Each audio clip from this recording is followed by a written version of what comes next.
right, it is That's Enough Out of You podcast with your host, me, Bill Rader, and our co-host, Sean Kane. Sean, how's it going tonight? Billy Raids, how you doing, my man? I'm doing all right. It's a Saturday night, and just watched the Knicks win a playoff game, actually. So how about that? That doesn't happen often. No, they're rarely in the playoffs, let alone winning a playoff game. Yeah. Of course, by the time this drops, they'll be eliminated. Yeah, but it was nice to see them at least win a game. So, well, you're a diehard, Billy, so I give you credit there, pal. I honestly, I mean, I don't know what the definition of a Knicks diehard fan is. I guess it's someone who hasn't jumped off a bridge yet. Just because they've been so terrible for so long. I mean, just, not non-competitive, but the last couple of years, I have to admit, they've been better. They're building slowly, and I think that they've got something going on. So hopefully. Anyway, you can just sit back and watch my Celtics win it all, buddy. You can do that. You can watch the Celtics all you want. And then you get the Bruins too, as they're heading into the playoffs. Yeah, it could be both of them. Could be. Rangers are heading into the playoffs too. So we'll see. You never know. We could have two Boston, New York matchups. Yeah, how about that? It's still not Red Sox Yankees, buddy, but hey, we'll take it. Yep. All right. So we got a good show set for today. We're going to do this course is a bonus episode. So bonus episodes come out usually on Tuesdays. Right. And this bonus episode, we're going to answer some more questions. We did one, I don't know, about a month or so ago, maybe a little bit longer than that. Sean answered some of your questions. So we're going to do a few more of those questions today. And of course, with our Patreon, our patrons are always going to get priority as far as answering questions. So we encourage you, if you want to sign up for Patreon to help support the show, we've got our Patreon pages out there, and you can go to our website, that'senoughoutofyou.com. It'll take you to our Patreon page. Just look for the link there. But I want to shout out to our patrons. Some of them, we got Ozman, who I think we have a question from Ozman today, right? We do, buddy. We do. Yes. All right. We got Ozman. We got our buddy Ange, who's been one of our biggest supporters, not only on Patreon, but just in general. Ange he's probably one of our biggest fans, I would say. He really is, Billy. He really is. Yeah. And then we got Hopkins, your friend, your buddy Hopkins, who will actually be joining us for a podcast coming up. Yes. It's going to be really good, buddy. Yeah. Excited about that.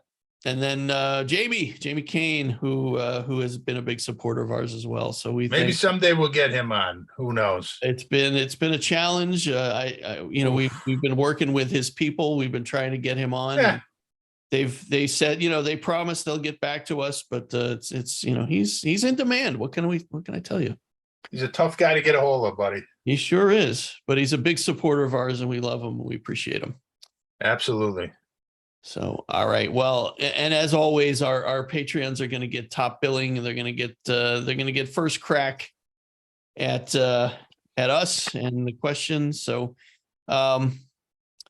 yeah, so that's our Patreon, and definitely go to that. Go to our website. There's tons of great content out on our website, and more to come. Sean, you're writing blogs left and right. I just put out an article on our good friend Alan Dulles, the all-purpose bad guy at That's Enough Out of You podcast, Bill. Yeah. So that's out there. We've got some short clips from the show, and I'll be doing more of those. I'll be putting together more of those clips, and just great content on the website. Plus, it's a good place to go if you want to give us feedback. If you want to ask questions or give us some feedback on the show, or maybe give us some suggestions on future topics, we could definitely take your suggestions through the website also. All right, buddy. Ron, let's start. Let's get going on our questions. Well, last time, Billy, we didn't get to all the questions. We're probably not going to get to all of them tonight. So just keep them coming in, and we're going to try to make this a regular thing just to keep up on them, Bill. But let's start off with one of our Patreons, Bill. The Ozman, James Adazana. He's got a really good question here. And this is, he sent this in right after the Jimmy Hoffa episode. So that's how late we are, Bill, getting to these questions. We apologize, but so here's what Osman says. He said, "Hello, Bill and Sean. Just listen to the Hoffa episode. Great job. This is a topic that very much interests me. Although there are many theories, mine is a bit different from reading articles and listening and watching others on documentaries and movies. I do agree that Frank the Irishman Sheeran knew and had something to do with it. I don't believe he was the trigger man, though. I think it was a high-up Giacalone or Salerno figure. This was also something that was carefully planned out. So to risk putting him in a truck or whatever and shipping him to Jersey would be very risky. So I do not think he's in Jersey at all. And cremating him would be the obvious choice, although extremely possible. That is not my theory. The Detroit Renaissance building was being built at this time, and the foundation for a huge corner pillar was scheduled to be poured the day after Hoffa disappeared. And then it was suddenly poured the day he did disappear. It's a mammoth pillar, and to tear it down to look for him would have been a huge undertaking construction job. I believe he might be there, and the number of times that Giacalone would walk near the building and nod his head near the pillar and say, "Good morning to Jimmy Hoffa, fellas," and he'd laugh. And I also read that many others remarked the same way from the Detroit Mafia members. But this is my theory, probably wrong, but it's nice to play investigator. Anyway, great show, guys. Keep up the good work. Roy DeMeo and not Rocco DeMeo would be a great show. Although Rocco DeMeo was the toughest guy in Essex County. Peace out. Yeah, well, he's referring to Sopranos. Rocco DeMeo character. That was where Richie Aprile supposedly beat him up and took his jacket and gave it to Tony, and then Tony gave it to his maid's husband. It's the jacket. But we are going to work on a show. Roy DeMeo and the Westies. It's going to be a very intense. Those extremely violent. There's no other way to do that show. So we're working on that. But as far as Osman here, he follows the mob stuff a lot, and he's got a good theory here. And like I said, Bill, I'm absolutely certain that Frankie Sheeran got Jimmy Hoffa from that restaurant to the kill zone. Now, did he pull the trigger himself? I don't know, but I know he got him there. So Oz might be right when he says, it was a Giacalone soldier, which would have been one of the Detroit guys, or a Salerno from New York, Fat Tony Salerno, one of his guys, could have been. And as far as Oz's theory about the Detroit Renaissance building, that's really good theory because, it's interesting that they were supposed to pour it, and then they changed to do it the day that Jimmy actually disappeared. And that I agree with him totally. I don't believe any of these theories that they moved the body all the way across the country and he's in Jersey or he's in California. I mean, they're not going to take that risk. Jimmy never left Michigan. They were going to get rid of that body as quick as possible. He had to disappear. We talked about this. It had to go quietly. So Osman might be onto something there, Bill. I don't know. What do you think? Yeah, I think all theories are valid until they're proven or disproven, I should say. But if you listen to Michael Francis, he makes a lot of sense when he says, why would they risk putting the body in a car, taking him anywhere? Yeah, they wouldn't. I don't think they would. I think they would probably, the most reasonable explanation is that they took him to a close by funeral home or wherever it is, a crematorium. So many things could have went sideways, Bill, if they taken him across country. So yeah, I agree. But this is something I'd like to look into more because I think this is a good theory that Oz has with the Detroit Renaissance building. Because It would have been, he's right. It would have been a huge pillar. It would have been a big project to dig up. And how many times have they been wrong digging up all these places? So they would have looked like idiots doing that. Right. Yep. So go ahead. I mean, I don't know why. I don't think they were looking to make a statement. You know, we talked about that when we did the Gambino, John Gotti episode. Castellano episode. And I, to be honest, I don't even know if this is going to air before that one does, but we said basically that these were two very high profile hits, but very different in the fact that Hoffa was one what they wanted to keep it quiet. They didn't want everybody to know who and when and where and all that kind of stuff. And there's a reason for that, Bill. They didn't want the heat. They wanted, Hoffa was a major public figure, and there was going to be an investigation. They knew that, of course. But that's why I don't think he, gunning him down in a restaurant would have been an option. They had to get away from that restaurant, and that's why I believe Sheeran was the only guy that could have done that. But did he pull the trigger? I don't know. I think Oz is onto something here, though. Maybe there's something there with this Detroit Renaissance building. Well, who knows? Who knows if we'll ever know? Could be. All right. Great question, Oz. Thank you. Appreciate that. All right, buddy. So the next one, this one's going to get me fired up, Bill, because this is one I'm working on an article on this. But this is from the proud conspiracy theorist from Medford, Mass. And he says, love the show, guys. He said, Sean, I know you don't believe the mob did it theory. He's talking about in regard to the Kennedy assassination. But what do you make of the Carlos Marcello quote threatening to kill JFK? So, Bill, one of the things that drives me crazy, absolutely drives me, is all the stuff on Carlos Marcello. And first of all, they don't even get his name right. It's not Marcello. It's pronounced Marcello. Yeah. But the thing is, it's like one time you said about Whitey Bulger, he's another one that's accused of every crime that's committed in New England. And, nobody cares because he is a criminal. Well, the same thing with Marcello. Nobody cares. But the thing is, you still got to go with the evidence, Bill. You can't just put the guy in every conspiracy theory and every crime that's committed just because it makes your story better. So as far as the quote he's talking about, I'm sure you heard it because it's legend now, but apparently Carlos Marcello, in a Sicilian dialect, said, if you cut the tail off a dog, the dog lives. But if you cut the head off the dog will die. And the reference was, if we kill Bobby Kennedy, then John Kennedy would come after us with everything he has as president. But if we kill John, then Bobby would lose his power as attorney general. Now, that's a great story, Bill. It's a great, it's almost become legend. But the thing is, it's complete garbage. Yeah. It's a complete lie, Bill. And the thing is, when I first heard that, I didn't believe it. I thought it was garbage right from the beginning, because the guy who apparently heard him say that was a private investigator from Las Vegas by the name of Ed Becker, I believe his name was. And the first thing I thought of is, Bill, we talk about this a million times on these shows. These guys do not talk to outsiders. They just don't do it. They're masters of avoiding self-incrimination.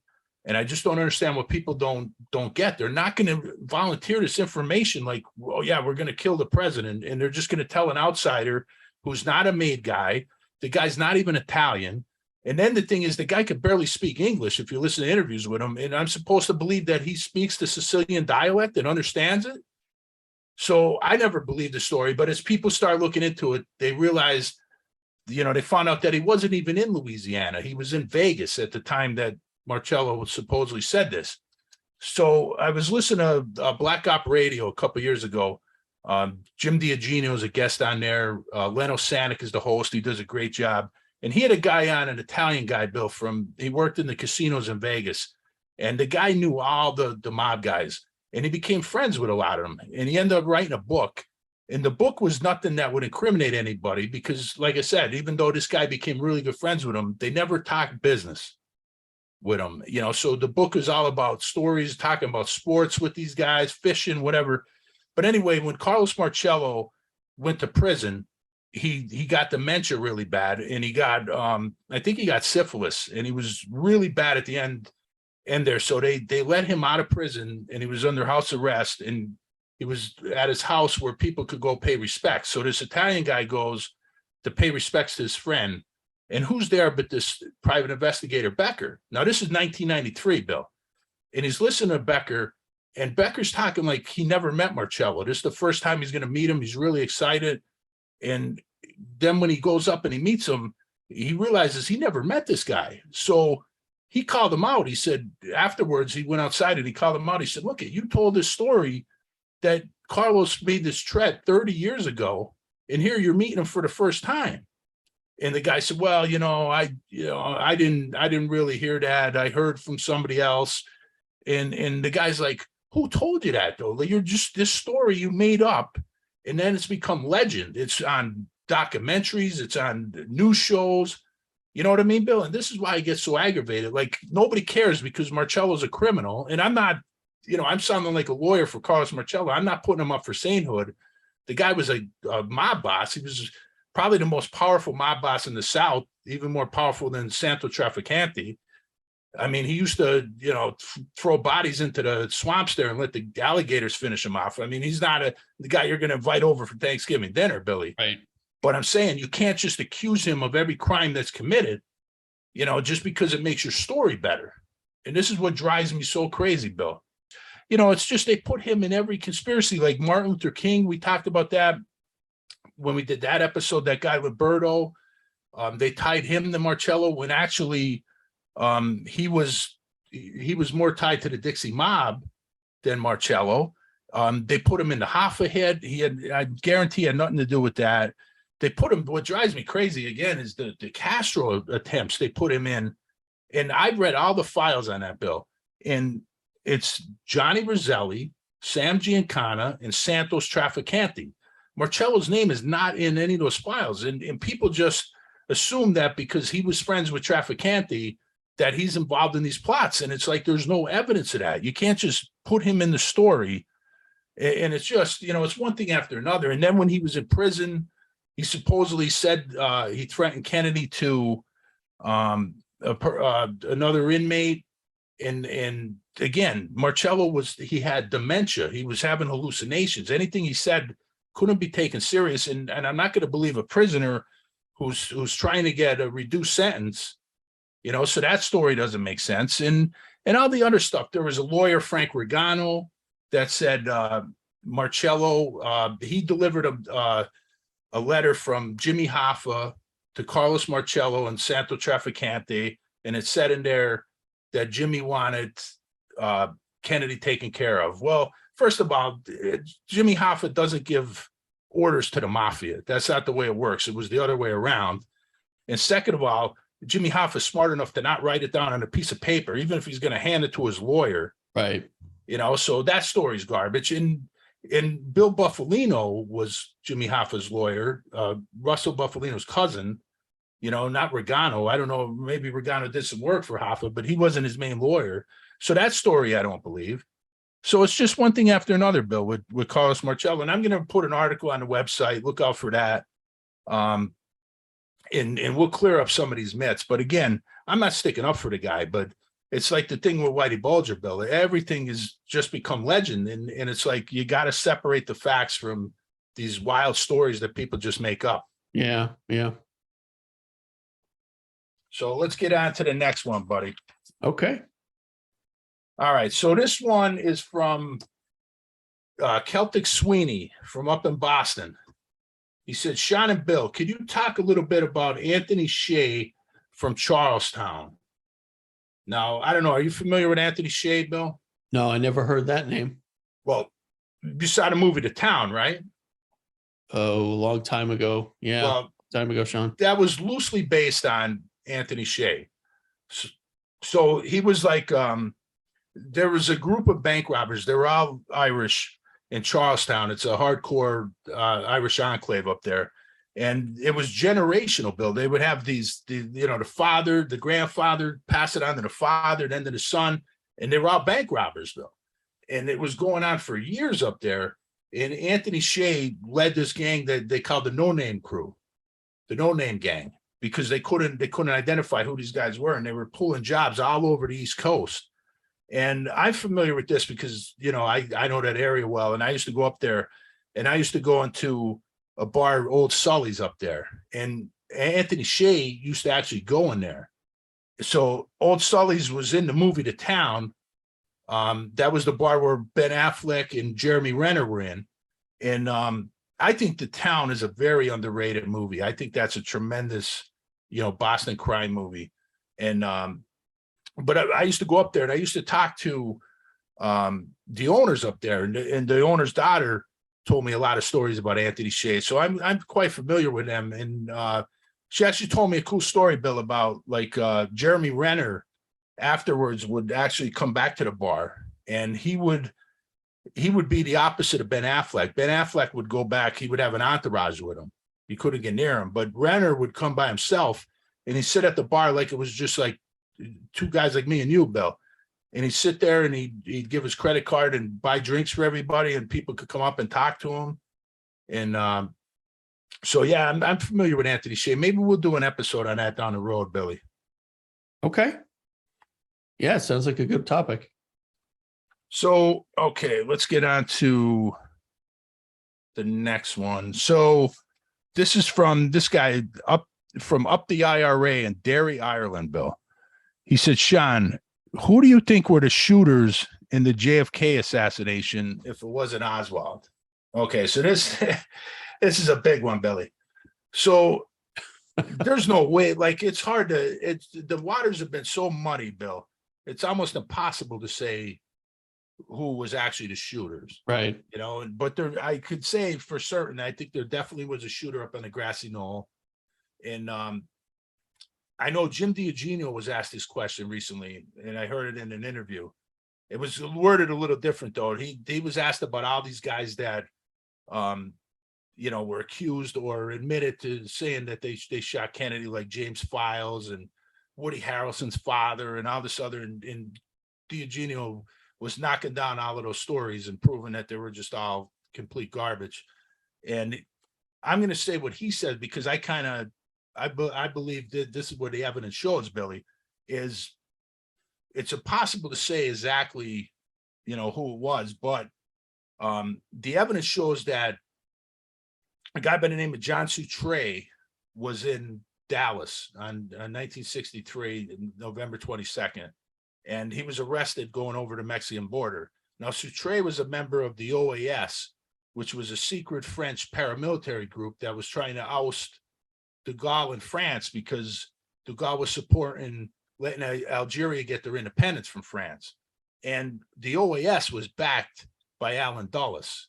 And there's actually a lot of evidence now that Dulles actually created that organization, Bill. And he used these guys, these OAS French paramilitaries, on a lot of jobs. And in a lot of the files, there's identified an assassin.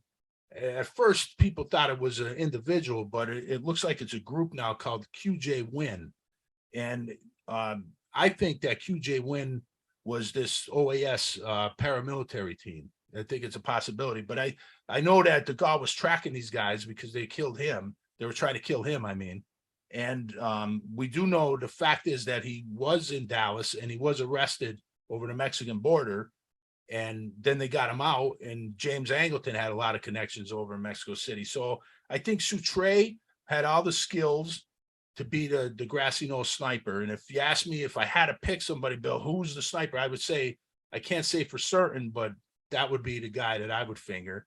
We also know from the Jim Garrison investigation that there was an Operation Pathfinder down at the JM Wave Station in Miami that the CIA was running, and they were training Cuban exiles to kill Fidel Castro. And then they flipped it to send them to Dallas. And we know from Garrison that several Cuban exiles, Sergio Acacio Smith, Emilio Santana, Bernardo de Torres, and a lot of Del Valle were in Dallas on November 22nd. So I think they were probably either a backup team or the lookouts, you know, the spotters. But I think the OAS, I think they were the assassins. If you're asking me, Bill, I had to say something. That's what I'm going to say. But it's impossible to know exactly what happened because the waters have been muddied too much, Billy. Right. I don't know if you have any thoughts on that, buddy. Well, I just questions, I guess more questions, Sean, because my memory is fuzzy on the bullets that were actually fired. Mm-hmm. So did any of the injuries that Kennedy or Connolly sustained, did any of them come from a bullet that was fired from behind or from the school Bill, book? the back of the head, the back of the head was blown out. We know now that there's over 70 witnesses, a lot of the medical personnel that said the back of Kennedy's head was blown out, which the exit wound and a sniper shot, Bill, is always bigger than the entrance wound. Right. So that shot would have been from the front. And right. the motorcycle cops that were riding the back of Kennedy were splattered with the blood. So that would have been the opposite if the headshot came from the school book depository. Right. So there's no doubt that the shot came from the front. But so there was also shots from the back. Go ahead. Well, that's my question. Were there shots from the back? Yeah, there was. Okay. There was. So, but again, Bill, it goes to that lousy autopsy where they didn't even trace the back wound. Mm-hmm. So we can't really say, for certain, but I mean, we do know that the back of the head was blown out. So that's a shot from the front, and I guess, so my question, Sean, is if we don't think that Oswald fired a shot, mm-hmm. and there's a lot of evidence to suggest that he didn't, where did those shots come from then? From probably the Daltex building, Bill, which was next to the down, like diagonally kind of from the school book depository, because there was a case shell, I believe, found up there. And there was people that they thought they seen sniper from up there. So I would say that probably the Daltex building. I don't think there was a shooter in the school book depository, Bill, because we talked about on the episodes we did on Oswald, how would he get out of there? Because you had the witnesses that, if he wasn't on the 6th floor, because those girls would have seen him. So it's the same thing. Like Oswald couldn't have got down there. So the cop ran up the stairs. He didn't see anybody. So I don't think there was a shooter on the Texas School Book Depository. Bill. Right. No, and I agree with that. I don't think. But I do think there was a shot from the back. And I think there was probably 2 in the front, Bill. I think there was also a sniper down by the crossway there. I think either there could have been 2 at the grassy knoll, Bill. There could have been one at the picket fence and one on the far side. And maybe if he wasn't there, it was on the overpass. Mm-hmm. So I think it was a triangulated crossfire, Bill. I think there was probably three shooters, probably 3 spotters, and then probably backup team and maybe spotters on the ground. That's what I would think. And that's the evidence. Like there was definitely a shot from the front, Bill. That headshot came from the grassy knoll. Right. I don't see how anybody that's seen the Zapruder film could argue that. Right. And I agree with you there. Yeah. And as we saw in the Oliver Stone movie, the original JFK movie, when Garrison did his presentation in court showing the Zapruder film. I mean, he's basically showing that, and he used this word. It was a turkey shoot. Yeah, it was a turkey shoot. Yeah. And we'll have to get Jim DiEugenio back, Bill, and go over the autopsy. Yeah, definitely. He'll explain it really good. But like I said, there's no doubt that there was definitely a shooter, and there was witnesses that seen, a lot of the witnesses, Bill, said that the shot came from the grassy knoll. They're running towards the picket fence there. And there was actually a cop, Bill. There was a cop that ran up the knoll, and because he thought the shot came from there, and he said there was a person there. There was activity there. There was people there, and they said that the one person identified himself as Secret Service and showed him a badge. And we now know that guy was an imposter because there was no Secret Service on the ground. They were all in the motorcade. And there was also a witness that was in the rail yard that said he saw people behind the fence and he saw smoke there, and he said he thought the shot came from the grassy knoll. But of course, he died in a suspicious car accident that I'm sure had nothing to do with anything, you know? Right, of course. So yeah, we'll get Jim on and we'll talk about that autopsy, Billy. All right. Sounds good. So now, Billy, we got a few comments here, buddy. So we got Ryan McGreevy from Belfast, Ireland. He comments on a lot of our shows. I talk to him quite frequently. He messaged me after all of them. He's talking about the one we did on History of Ireland, Bill. That's how late we are in getting to this comment. But yeah, he said regarding that episode, he said, this is actually educational and very well spoken. People don't realize the truth of what the British have been like in history, not only in Ireland, but countries all over the world. And this needs a ton of views and more subscribers on YouTube. Well, Ryan, I can't argue with that, buddy. We need more subscribers there. But yeah, I mean, you know, that Ireland episode, I think, you know, was one of our better episodes as far as number of downloads. But yeah, the British, they've caused so many problems in history, Bill. I mean, just pick a spot, you know, and you know, the MI6, the British MI6 works with the CIA all the time on overthrowing, you know, democratically elected officials all over the world, Billy. Yeah. Let's see. Next comment. Okay, so we got some comments, Bill, on the Marilyn Monroe episode, which is the Don McGovern interview, Bill, is just doing really good. Yeah, that's great. Yeah. So, and actually the article I wrote on Marilyn Monroe with that about that interview too is our highest rated article on the website. So Marilyn Monroe is still selling, Billy. So this one is from Michael Pilch. He said, great job, guys, debunking all these rumors, lies, and clearing up all the misinformation regarding Marilyn Monroe, the Kennedys, and Sam Giancana. The next one is from Irene. Says, you guys are great. Thanks for clarifying all these rumors on Marilyn Monroe. What a wonderful show. So yeah, Bill, I mean, that was, you know, that was a highlight of, for me to have a McGovern on, because I think he did a great job, and man, we really knocked down a lot of the lies, buddy. Yeah, that was great. That was a great show. The next one, you're going to like this one, Bill. So this is Mr. Duncan in Auckland, New Zealand. He said, guys, love the show on hockey. I also like the baseball one, even though I hate baseball. He said, please do more sports episodes. Well, I mean, I think we're, you know, we did the one on NIL, on college football. And yeah, I mean, we probably do some more, Billy. What do you think? Definitely. Yeah. I'd love to do more sports episodes. Give us some suggestions, some topics. I mean, there's not that we don't have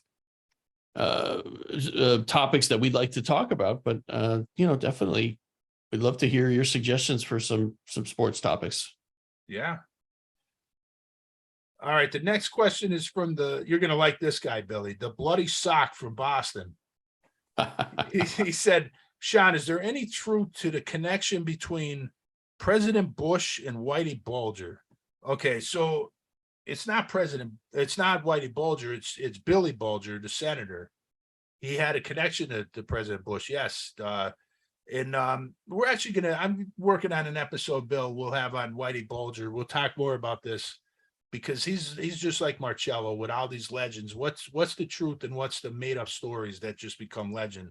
Right. But there's a link on YouTube. You can see Senator Bulger, who was the most powerful state politician in Massachusetts for a long time. He was the state Senate president, and he used to have this St. Patrick's Day dinner every year, and Whitey and Stevie Fleming would be there, and all the politicians would come and kiss up to him. And you could get this on YouTube, Bill. When Bush was running against Dukakis, he actually called into this dinner, and he's talking to Billy Bulger, and they're actually joking about Iran-Contra, Bill, if you could believe this. And he Oh, says geez. something he says something to Senator Bulger. He says, yeah, I'm going to need you to write a bill up, and we're going to send some guns to the Contras or arms to the Contras. And Bulger's laughing about it. And he's like, yeah, I'll have my guy Sweeney write something up, and we'll cover it up somehow, and we'll send it out. And these guys are joking about it. Like, it's a joke to them. That's crazy. Yeah, but I don't know if you can see, it was on YouTube, Bill. So anybody wants to see if they can find that, but we'll talk more about that when we do the Whitey Bulger episode. Okay. So how we looking at time, Billy? Good. We have a few more minutes. All right, let's get to our buddy Franco Giordano from Rome, Italy, Billy. He says, Sean, are you guys going to do, he's actually got a couple questions, Billy. He said, Sean, are you guys going to do an episode on the crime families in Italy? So the three families in Italy, Bill, the Camorra, the Ndrangheta, and the Sicilian Mafia. They are way more hardcore than American Cosa Nostra. I mean, they kill judges. Yeah, I mean, they're just Ndrangheta, Bill. The last report I seen, because Franco actually, I talked to him quite a bit on our episodes. He actually doesn't know anything about American Cosa Nostra. He doesn't follow it. He doesn't. So I would tell him stuff about American Cosa Nostra, and he would tell me about the Italian families. He knows a lot about them. But the Ndrangheta, Bill, the last I seen a report, he told me, he showed me they had 100,000 members, Bill, in Ndrangheta. Wow. Now compare that, and then they were in like 28 different countries too. Yeah. So compare that to American Cosa Nostra, that at the height of their power probably only had about 10,000, maybe 12,000, and half of them were in New York. Mm. So yeah, I mean, we'll do a show on that. Tito Reina, they called him the Beast. He was the Sicilian mob boss. He killed Judge Falcone. Yeah, I mean, he was vicious, Bill. Absolutely vicious. I think the one of the biggest differences between the Sicilian Mafia and American Cosa Nostra is the fact that the Sicilian Mafia, they don't distinguish between members of the mafia and quote civilians. No. If you go against them, you're going to die. You're gone. Regardless of who you are. And also, Bill, they take that serious where they don't rat. Yeah. I saw one of the Beast guys, they asked him to be an informant, and he picked up a stapler and stapled his lips together. I mean, you talk about a little over the top there, but you get the message. I mean, these guys don't rat. Right. So yeah, I mean, that's an interesting one, and maybe we could get Franco to come on, Bill, because he knows so much about it. I don't know how much he could say though, because he knows a lot of guys that are actually in that life. Mm. So that would be. Yeah, we don't want to endanger anybody. Well, we're not going to do that, but I mean, he'll know. He's smart enough to know what he could say and what he can't say, Billy. Right. Yeah. And then he has a second question, Bill. He said, Sean, do you know what Russell Buffalino's nickname was and how he got it? So do you know what his nickname was, Bill? No, I don't. His nickname was McGee. Now I heard about, because I know some guys down there in Pittston, and I heard a million different stories how he got that name, but the one person that I trust that's giving me information, he told me how he got that name, but he told me not to say, so I can't divulge, Billy. All right.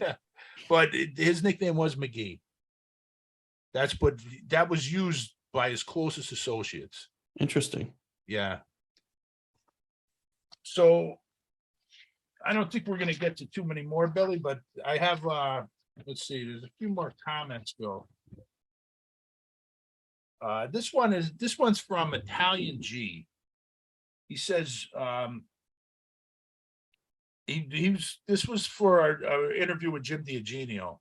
And then he said it was a good interview, but he said regarding Jim D and the new Oliver Stone documentary, that's really not that new anymore. He said the new film spends too much time on JFK's foreign policy, in my opinion. What do you think? I don't agree. I think it's perfect, and because once you understand JFK's foreign policy, Bill, and we talked about this on the first episode we did, once you understand that it was changed in almost every country in the world, then you understand why Kennedy was taken out. So I think that was important to set that up in the film. And I think they did a really great job doing that. I don't know. What do you think, Billy? Yeah, I agree. I think it was very important to show, his foreign policy and in giving you the entire story. Right. That's, a big part of it. So, want to do one more, Billy? Sure, let's do one more. And then the other ones, I apologize. We'll get to them on the next show. There's still about a dozen more, Billy. We just can't catch up, pal. So here's the last one. This is from Sydney, New South Wales, Australia, Billy. Call me Mr. X is his name. He says, guys, what do you make of the confession of E. Howard Hunt in the JFK assassination? Well, of course, our listeners will know E. Howard Hunt was CIA guy, got wrapped up in Watergate. We talked about him a lot on the Watergate episode series we did. But on his deathbed, Bill, he confessed to his son that he was involved in the Kennedy assassination. And he said that he was a bench warmer. And the interesting thing is, he says he names the conspirators, Bill, and it's all the usual suspects, James Angleton, Richard Helms, David Atlee Phillips from the CIA, David Morales, William Harvey, all the guys, Frank Sturgis, he named. But then he says the guy at the top was Lyndon Johnson. Okay.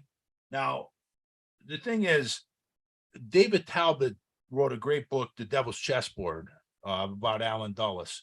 And in that book, he talks about this confession. And he said that all the guys that E. Howard Hunt named had no direct connection to Lyndon Johnson. They all had one connection to Allen Dulles, is that Dulles mentored all these guys. And he was the guy that they all looked up to. And if anybody could bring all these guys, who a lot of them didn't like each other, into a conspiracy, it would be Allen Dulles. And it was interesting that that's the one name that E. Howard Hunt left out.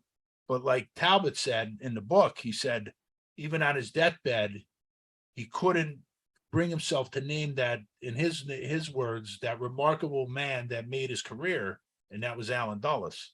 So I think it's that confession is typical of what they call a limited hangout, Bill, where they give you a truth and it's hidden between a couple lies. So I still don't think that there's any evidence to say that Lyndon Johnson masterminded.